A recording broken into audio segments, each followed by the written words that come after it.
Hi friends, இன்றைக்கி வீடியோவில் Thiruvathirai special Thiruvathirai களி தாங்க எப்படின்னு பார்க்க போகிறோம். இதுக்கு நான் 1 கப்பு அளவுக்கு பச்சரிசி எடுத்துக்கிறேன். இது ஒரு நல்ல அகலமான பேனில் சேர்த்து நல்லா வறுத்து எடுத்துக்கலாங்க.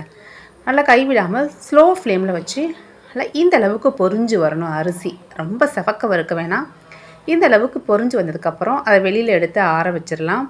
அதே பேனில் 2 டேபிள் ஸ்பூன் அளவுக்கு பாசிப்பருப்பு சேர்த்துக்கிறேன்.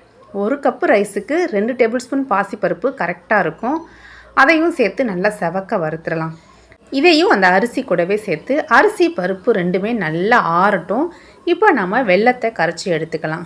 1 கப்பு அரிசிக்கு 2 கப்பு அளவுக்கு வெல்லம் எடுத்துக்கிறேன். 2 கப்பு வெல்லம் கரெக்டாக இருக்கும். அதே கப்பில் 1 கப்பு அளவுக்கு தண்ணி சேர்த்து வெல்லத்தை நல்லா கரைச்சி எடுத்துக்கலாம்.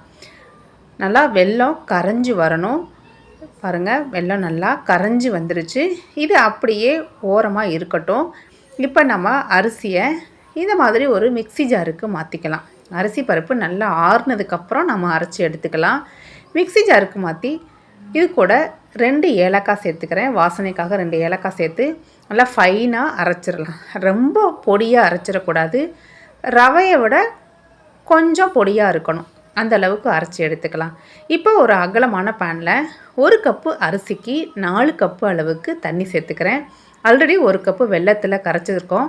மொத்தம் 5 கப்பு அளவுக்கு தண்ணி ஆட் பண்ணிக்கிறேன். அந்த வெள்ளை கரைசலையும் இந்த தண்ணி கூடயே ஃபில்ட்ரு பண்ணி எடுத்துக்கலாம். இது நல்லா ஓரளவுக்கு சூடு ஏறி கொதிக்கிற ஸ்டேஜ் வரும்போது நம்ம அரைச்சி வச்சுருக்க மாவை இந்த மாதிரி கொஞ்சம் கொஞ்சமாக சேர்த்து விஸ்கு வச்சு நல்லா கலந்து விட்டுலாங்க. சூடான தண்ணியில் நம்ம மாவை அப்படியே கொட்டி கரண்டி வச்சு கிண்டணும் அப்படின்னா அது அப்படியே கட்டி கட்டியாக ஆகிரும். கொஞ்சம் கொஞ்சமாக சேர்த்து இந்த மாதிரி விஸ்கு வச்சு கலந்து விட்டுருங்க. இந்த மாதிரி செய்யும்போது நமக்கு ஈஸியாக கட்டி தட்டாது, நமக்கு கிண்டுறதுக்கும் ஈஸியாக இருக்கும். கண்டிப்பாக விஸ்கு வச்சு யூஸ் பண்ணுங்கள். கொஞ்சம் நேரத்தில் இந்த மாதிரி நல்லா இது கெட்டியாகி வந்துடும். இது நல்லா ஓரளவு வெந்துடும். ஒரு 5 to 10 மினிட்ஸ்லேயே வெந்துடும். இப்போ இது கூட 2 டேபிள் ஸ்பூன் அளவுக்கு தேங்காய் துருவல், 1 ஸ்பூன் அளவுக்கு நெய் சேர்த்துக்கிறேன். நெய் 1 ஸ்பூன் போதும், அதுவே கரெக்டாக இருக்கும். இதையும் சேர்த்து நல்லா கலந்து விட்டுறலாம். இப்போ இது கூட ஒரு 2 பிஞ்சு அளவுக்கு உப்பு சேர்த்துக்கலாம். உப்பையும் சேர்த்து நல்லா மிக்ஸ் பண்ணி விட்டுறலாம். பாருங்கள், நல்லா இது கட்டியாகி வந்துருச்சு. இது இறக்குனதுக்கப்புறம் இன்னும் கெட்டியாயிரும். இது எல்லாத்தையும் நல்லா ஒன்று சேர கலந்ததுக்கப்புறம் இதை நம்ம வெளியில் இறக்கிடலாம். கன்சிஸ்டன்சி பாருங்கள், இந்த அளவுக்கு இருக்குது. இன்னும் ஒரு 10 நிமிஷத்துக்கு அப்புறம் பார்த்திங்கன்னா இன்னுமே நல்லா இது கெட்டி கொடுக்க ஆரம்பிச்சிடும். அவ்வளோதாங்க, இந்த திருவாதிரை களி சூப்பராக ரெடி ஆகிருச்சு. ஒரு 10லேருந்து 15 நிமிஷத்துலேயே ரொம்ப ஈஸியாக சட்டுன்னு செஞ்சிடலாம்.